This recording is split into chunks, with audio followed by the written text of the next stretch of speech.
Break के बाद भी आपका स्वागत है और जी बिजनेस NCDX IPF की खास पेशकश कमोडिटी की क्लास में आज बात होगी ग्वार की कि ग्वार वायदा में हेजिंग करके किसान कैसे फायदा उठा सकते हैं, ग्वार ऑप्शंस में कारोबार के क्या तरीके हैं, क्या मौके हैं और ग्वार इंडेक्स क्या पूरे ग्वार इंडस्ट्री के लिए गेम चेंजर साबित हो रहा है, इसमें कितनी संभावनाएं हैं।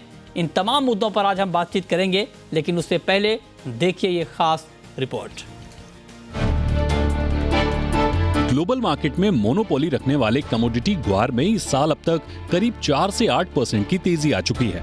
बेशक इसमें निवेशकों को जोरदार कमाई हुई है, लेकिन कीमतों में भारी उतार चढ़ाव की वजह से ग्वार कॉम्प्लेक्सेस के इंडेक्स ग्वारेक्स और ऑप्शंस की लोकप्रियता तेजी से बढ़ रही है। पर ग्वार का बढ़ता वॉल्यूम इसकी लोकप्रियता को दिखाता है। ग्वार सीड के ऑप्शंस में पिछले साल सितंबर में करीब 3 लाख रुपए का रोज का औसत टर्नओवर इस महीने बढ़कर करीब 4 करोड़ रुपए तक पहुंच गया है।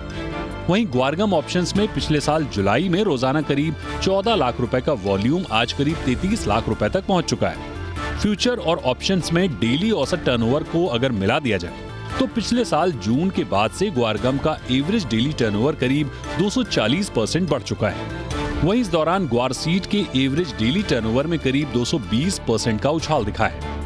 दरअसल ग्लोबल मार्केट में करीब 90% ग्वार की सप्लाई भारत से होती है और भारत में करीब 80% इसकी खेती राजस्थान में होती है। कच्चे तेल की बढ़ती कीमतों के बीच ऑयल एक्सप्लोरेशन सेक्टर में ग्वार गम की भारी डिमांड की उम्मीद है। वहीं FMCG सेक्टर में भी इस कमोडिटी के उत्पादों की भारी मांग रहती है। इसकी बायो प्रोडक्ट्स की डिमांड पशु चारे के तौर पर भी रहती है। इस वजह से ग्वार से जुड़े किसानों, एक्सपोर्टर्स, प्रोसेसर्स और खपत वाले सेक्टर्स के लिए NCDX इसके वायदा के साथ ऑप्शंस और इंडेक्स ट्रेडिंग की भी सुविधा दे रहा है, जहां किसान अपने उत्पाद अपने मनपसंद भाव पर बेच सकते हैं। साथ ही एक्सपोर्टर्स, प्रोसेसर्स और खपत वाले सेक्टर्स को हेजिंग का बेहतर विकल्प मिल जाता है। आपको बता दें कि पिछले साल अगस्त में NCDX ने ग्वारेक्स लॉन्च किया और अब तक इसने 15% का तगड़ा रिटर्न दिया है। ग्वारेक्स में ग्वार सीड और ग्वारगम शामिल है, जिसमें ग्वार सीड का 63% और ग्वारगम का 37% वेटेज है। कम शुरुआती मार्जिन, कम रिस्क और कैश सेटलमेंट की सुविधा के साथ ग्वार इंडेक्स में कारोबार भारतीय कमोडिटी बाजार के लिए एक गेम चेंजर साबित हो सकता है। और चलिए आज इस पर बातचीत करने के लिए हमारे साथ हैं युवराज कानूनगो, हिंदुस्तान ट्रेडकॉम के। बहुत बहुत स्वागत है युवराज जी आपका। मेरा सबसे पहला सवाल आपसे यही होगा, चूंकि ये हमारी कमोडिटी की क्लास सीरीज है और इसमें हमारा मकसद होता है कि हम किसी एक कमोडिटी के बारे में डिटेल में अपने व्यूअर को समझाएं। तो सबसे पहले आप ये बताएं कि ग्वार इंडेक्स, ग्वार ऑप्शन और ग्वार फ्यूचर की हम बात कर रहे हैं, तो इंडेक्स से शुरुआत करते हैं। ये ग्वार का इंडेक्स है क्या, और ये जो लोग इसमें शामिल होना चाहते हैं, इसके जरिए ट्रेड करना चाहते हैं, उनके लिए कितना फायदेमंद है? नमस्कार मृत्युंजय जी, नमस्कार सभी दर्शकों को भी।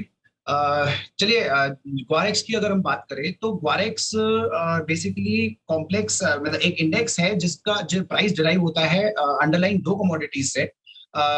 एक है ग्वार और दूसरा है एक है ग्वार सीड और एक दूसरा ग्वार गम। राइट।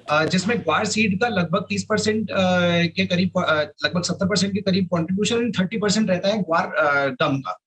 अब यही अगर हम इसके बेनिफिट्स की, अगर ग्वारेक्स इंडेक्स के बेनिफिट्स की अगर बात करें तो एक्सचेंज का ये काफी अच्छा एक स्टेप रहा था NCDX का, कि उन्होंने apart from these two commodities उन्होंने ग्वारेक्स एक सेक्टोरियल इंडेक्स भी लॉन्च किया। क्योंकि बेनिफिट्स इसमें ये है कि एक तो क्रॉस मार्जिन बेनिफिट इसमें ट्रेडर्स को मिलता है। सेकेंडली कोई भी तरीके की एडिशनल मार्जिन, जो कि जैसे कि नियर मंथ मार्जिन हो गया या कंसंट्रेशन मार्जिन हो गया, इस तरह की कोई भी एडिशनल मार्जिन की लायबिलिटी ट्रेडर पे नहीं आती है, जो कि in contrast to underline commodity की बात करें वो वहां पे एप्लीकेबल रहती है। थर्डली अगर हम बात करें एप्लीकेबल मार्जिन की या कॉस्ट ऑफ ट्रेडिंग की, तो ग्वार और ग्वार गम के केस में जहां मार्जिन अराउंड 15-17% के लगभग रहते हैं, वहीं ग्वारेक्स के मार्जिन को एक स्टैंडर्ड 11% के आसपास फिक्स किया गया है। फिर चाहे नियर मंथ हो या फिर कॉन्सेंट्रेशन हो, चाहे कुछ भी किसी भी कंडीशन में वो चेंज नहीं होता है। दूसरा और एक और बेनिफिट जो कि किसी भी नए पार्टिसिपेंट को जो कि जुड़ना चाहता है फ्यूचर्स मार्केट से या फिजिकल या कमोडिटी मार्केट से, तो वो उसके लिए यहाँ पे बेनिफिट ये है कि फिजिकल डिलीवरी का ऑब्लिगेशन जो है वो ग्वारेक्स की कंपैरिजन ग्वारेक्स के केस में नहीं आता है। तो वहां भी एक तरीके से रिस्क है किसी भी नए इन्वेस्टर के लिए, वो उससे भी बचता है।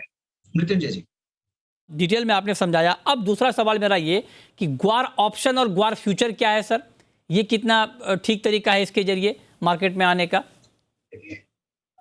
अब देखिए क्या है, अभी तो हमने बात करी ग्वारेक्स की, जो कि कॉम्पोजिट इंडेक्स, जो कि एक सेक्टोरियल इंडेक्स है जिसके अंडरलाइंग कमोडिटीज है ग्वार गम और ग्वार सीड। वही एक्सचेंज अब पिछले हफ्ते लेकर के आया है लिक्विडिटी एनहांसमेंट स्कीम इन्हीं के ऑप्शंस में। अब ऑप्शन ट्रेडिंग की अगर हम बात करें तो हम इसको एक इंश्योरेंस पॉलिसी की तरह देख सकते हैं कि जहां इंश्योरेंस पॉलिसी के अंदर आपको एक छोटा सा अमाउंट प्रीमियम का पे करना होता है एंड आपकी कंप्लीट रिस्क जो है वो वहां पे हेज हो जाती है। उसी तरह से ऑप्शंस में भी दो तरीके के ऑप्शंस होते हैं, पुट एंड कॉल ऑप्शंस। तो ग्वार सीड की हम बात करें तो ग्वार सीड की एलईएस लाने के बेनिफिट जो है वो ये है कि इजी एग्जिट और एंट्री मिल जाती है किसी भी हेजर या किसान को या किसी भी मार्केट पार्टिसिपेंट को। दूसरा ये कह सकते हैं कि एलईएस के होने से अगर हम आज बात करें कि ग्वार सीड जो कि आज 6100-6200 के भाव पे चल रहा है, तो इसके आसपास के 6 pairs of call and put options वो काफी अच्छे लिक्विडिटी भी शो कर रहे हैं, जिसके कारण मैंने बताया कि इजी एंट्री एंड एग्जिट भी मिल जाता है। तो ऑप्शन ट्रेडिंग जो है वो ना सिर्फ सेफ है और ना ही बल्कि सस्ता भी है। अगर हम बात करें ऑप्शंस की, जहां 2 से 2.5% प्रीमियम पे आप काम कर सकते हैं, वहां टीओसी जो टर्नओवर चार्जेस होते हैं एंड सीटीटी वो भी सिर्फ प्रीमियम पार्ट पे ही लगती है, जो 2 से 2.5% का रहता है अमूमन। तो किसी भी हेजर को जब वो कॉल या पुट ऑप्शन परचेज करके चल रहा है तो उसे सिर्फ उतने प्रीमियम पार्ट पे ही जो एक्सचेंज और गवर्नमेंट के चार्जेस हैं वो पे करने होते हैं। सो एक तरीके से कंपेयर टू फ्यूचर ट्रेडिंग ये काफी सस्ता एक तरीका भी है। अब तीसरे अगर हम जब बेनिफिट की ही बात कर रहे हैं तो ऑप्शन के ट्रेडिंग में बेनिफिट एक ऑप्शन राइटर्स को भी कह सकते हैं होता है। आज अगर हम जियोपॉलिटिकल टेंशंस की बात कर रहे हैं तो प्राइसेस में काफी वोलेटिलिटी देखने को मिल रही है एंड जिसके कारण जो वेगा है ऑप्शन ग्रीक का पार्ट के कहेंगे अगर, तो वो काफी बढ़ा हुआ देखने को मिल रहा है। तो जो ऑप्शन राइटर्स भी हैं उन्हें भी अच्छे प्रीमियम्स मिल रहे हैं, तो वहां पर भी वो अपॉर्चुनिटीज देख पा रहे हैं। ठीक है, अब आखिरी सवाल मेरा आपसे ये होगा, और यही वजह है जो आपने खूबियां बताई, यही वजह है कि एक साल में ग्वार फ्यूचर और ऑप्शन में जो वॉल्यूम है वो 200% तक बढ़ा है, पार्टिसिपेशन बढ़ा है 200% तक। तो क्या ये ट्रेंड कंटिन्यू रहेगा? आपको लगता है कि जो खूबियां हैं ग्वारेक्स की या ग्वार ऑप्शन की, हेजिंग की जो बेहतर तरीके हैं, जो टूल्स आपने बताए, क्या इसके जरिए अभी और पार्टिसिपेशन बढ़ता हुआ आप देख रहे हैं, और बढ़ाने के लिए क्या कुछ होना चाहिए? देखिए, जहां तक मैं समझता हूं एक्सचेंज अपनी तरफ से एक्सचेंज के पिछले साल भर में काफी ऐसे स्टेप्स रहे हैं एनसीडीएक्स के। पहला स्टेप था जैसे कि इंडेक्स लॉन्च करना, ग्वारेक्स हो गया या स्वाइडेक्स हुआ, तो वो पहला स्टेप था पार्टिसिपेशन इंक्रीज करने में। दूसरा, अब जो लास्ट वीक से स्टार्ट हुआ है लिक्विडिटी एनहांसमेंट स्कीम जो एलईएस लेके आए हैं एक्सचेंज, उससे भी मैं काफी होपफुल हूं कि आगे पार्टिसिपेशन और ज्यादा इंक्रीज होना चाहिए। अब इंक्रीज पार्टिसिपेशन होने के पीछे भी कारण है। देखिए, पार्टिसिपेशन इंक्रीज होने के पीछे कारण क्या है कि ज्यादातर इंडियन इन्वेस्टर जो है वो खरीद के काम करता है एंड पिछले साल भर में हमने प्राइसेस की हम बात करें तो ग्वार सीड के प्राइसेस 150 से 200% का मूवमेंट देखने को मिला है, और रिटर्न्स की बात करें तो अराउंड 25 to 30% के लगभग जो है रिटर्न्स भी देखने को मिले हैं। तो पार्टिसिपेशन तो कहीं ना कहीं मैं उम्मीद करता हूं कि बढ़ेगा, यहाँ से और ज्यादा बढ़ेगा, कि और भागीदारी बढ़ेगी। बहुत शुक्रिया आपका कानूनगो जी, डिटेल में बताने के लिए कि ग्वार की क्या बारीकियां हैं, क्या संभावनाएं हैं इसमें। बहुत शुक्रिया आपका हमारे साथ आज जुड़ने के लिए। तो फिलहाल कमोडिटी की क्लास में इतना ही, छोटा सा ब्रेक के बाद भी खबरें जारी हैं। नमस्कार।